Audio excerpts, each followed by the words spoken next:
ఉందాం.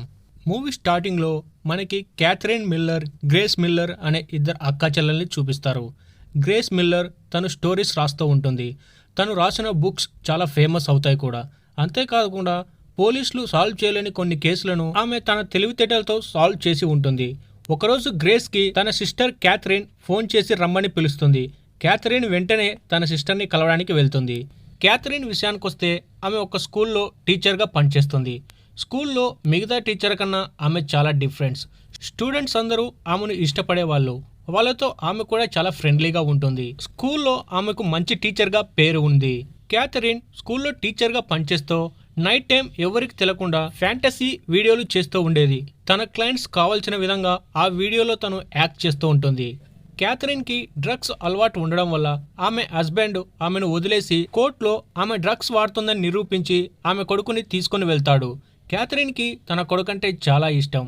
ఆమె హస్బెండ్ చాలా రిచ్. అతను పెద్ద బిజినెస్ మ్యాన్. తన కొడుకుని తన దగ్గరికి తీసుకొని రావడానికి ఆమెకు చాలా ఖర్చు అవుతుంది. అందుకోసమే ఆమె నైట్ టైం వీడియోలు చేస్తూ ఉంటుంది. గ్రేస్ ఇలాంటి కేసులు చాలా సాల్వ్ చేసింది. తనకు హెల్ప్ చేస్తుందని గ్రేస్ని పిలిపించి జరిగిన స్టోరీ అంతా గ్రేస్కి చెప్తుంది. తన హస్బెండ్కి వ్యతిరేకంగా చాలా డాక్యుమెంట్ కూడా ఆమె తయారు చేసి గ్రేస్కి ఇచ్చి ఉంటుంది. నెక్స్ట్ డే మార్నింగ్ క్యాథరిన్ స్కూల్కి వెళ్ళిన తర్వాత గ్రేస్ తన వర్క్ చేసుకుంటూ ఉంటే ఆమెకు డిస్టర్బెన్స్గా ఉంటుంది. ఆ డిస్టర్బెన్స్ ఏమిటా అని బయటకు వెళ్ళి చూస్తే అక్కడ ఎడ్ వర్క్ చేసుకుంటూ ఉంటాడు. అతని దగ్గరికి వెళ్ళి గ్రేస్ పరిచయం చేసుకుంటుంది. అతను ఒక పోలీస్ ఆఫీసర్ అని గ్రేస్కి తెలుస్తుంది. ఆ విషయం తెలిసిన తర్వాత గ్రేస్ అతన్ని లైక్ చేస్తుంది. ఇంకా ల్యాగ్ చేయకుండా గ్రేస్ ఆ రోజు నైట్ అతన్ని డేట్కి రమ్మని పిలుస్తుంది. అతను కూడా సరే అంటాడు. గ్రేస్ తన సిస్టర్కి ఫోన్ చేసి ఈరోజు నైట్ ఎడ్డుతో కలిసి డేట్కి వెళ్తున్నాను, నైట్ నేను రావడం లేట్ అవుతుందని క్యాథరిన్కి చెప్తుంది. గ్రేస్ డేట్కి వెళ్ళిన తర్వాత ఇంట్లో తన సిస్టర్ లేని సమయం చూసి క్యాథరిన్ ఫ్యాంటసీ వీడియోలు చేస్తుంది.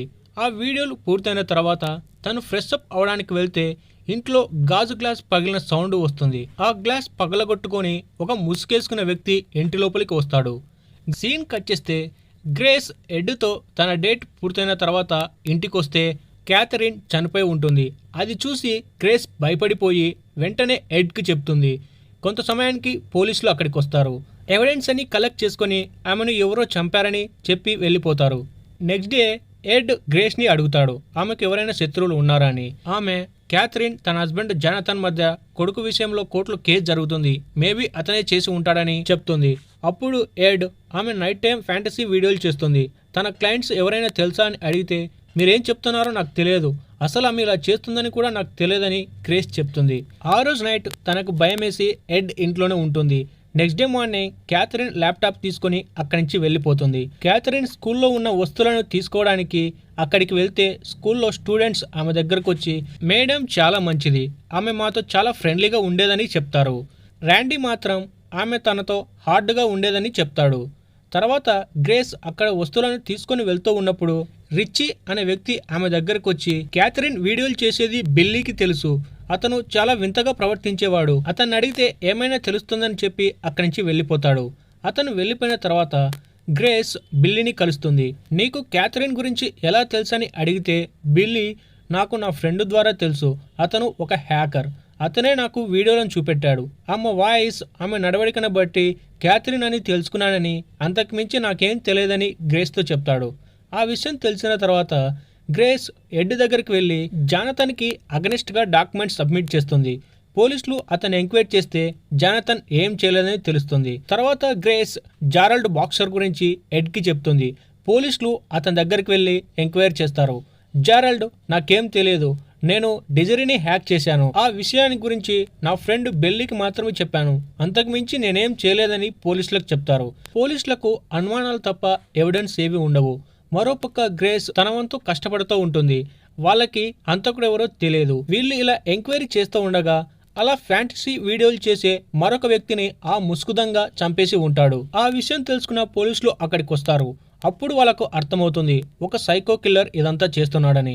గ్రేస్ తన సిస్టర్కి ప్రేయర్ చేసినప్పుడు కొంతమంది ఫ్లవర్స్ ఇవ్వడానికి అక్కడికి వస్తారు. అక్కడ గ్రేస్కి ఒక లెటర్ దొరుకుతుంది. ఆ లెటర్ పైన డిజరీ అని రాసి ఉంటుంది. ఆ లెటర్ తీసుకొని పోలీసులకు ఇస్తుంది.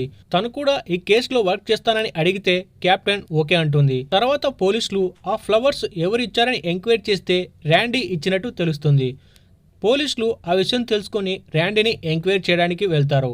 అక్కడ అతన్ని కొన్ని క్వశ్చన్లు వేస్తే అతను తడబడుతూ ఉంటాడు. పోలీసులకు అతనిపైన అనుమానం వచ్చి వెంటనే అతన్ని అరెస్ట్ చేసి అక్కడి నుంచి తీసుకుని వెళ్తాడు. అతన్ని తీసుకుని వెళ్ళిన తర్వాత ఫ్యాంటసీ వీడియోలు చేసే మరొక వ్యక్తి వీడియోలు చేసిన తర్వాత ఆమె తన పని తను చేసుకుంటూ ఉన్నప్పుడు ముసుగేసుకున్న దొంగ అక్కడికి వచ్చి ఆమె పైన అటాక్ చేస్తాడు.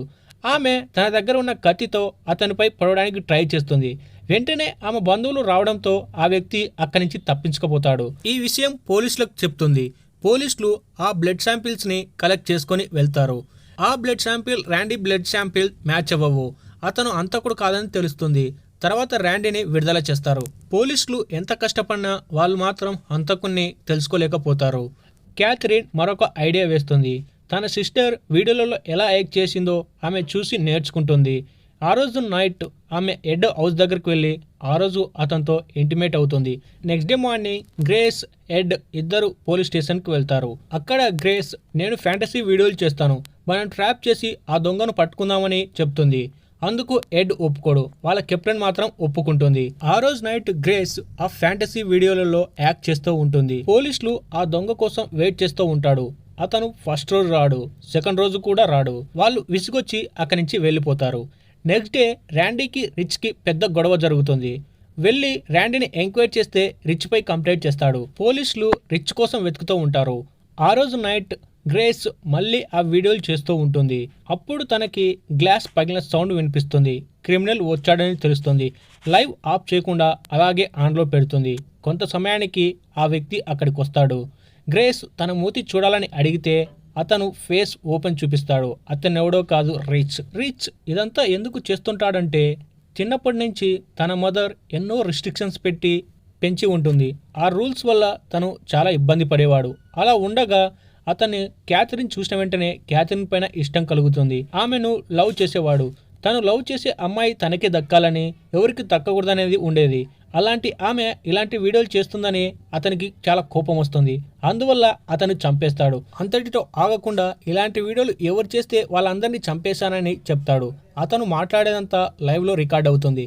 ఆ రికార్డ్ అయ్యేది అతను చూస్తాడు. ఆ విషయం తెలుసుకున్న రిచ్ గ్రేస్ని చంపడానికి ట్రై చేస్తూ ఉంటాడు. అలా ఆమెను చంపుతూ ఉండగా అదే సమయానికి ఎడ్ అక్కడికి వచ్చి రిచ్చిని చంపేస్తాడు. ఫైనల్గా గ్రేస్ని సేవ్ చేస్తాడు. ఆ కేసు సాల్వ్ అయిన తర్వాత గ్రేస్ ఎడ్ని పెళ్లి చేసుకుని అతనితో సంతోషంగా ఉంటుంది. ఇంతటితో ఈ మూవీ ఎండింగ్ అవుతుంది. ఓకేనా ఫ్రెండ్స్, ఈ వీడియో కన్నా మీకు నచ్చినట్లయితే లైక్ చేయండి, షేర్ చేయండి, సబ్స్క్రైబ్ చేయండి. Thank you.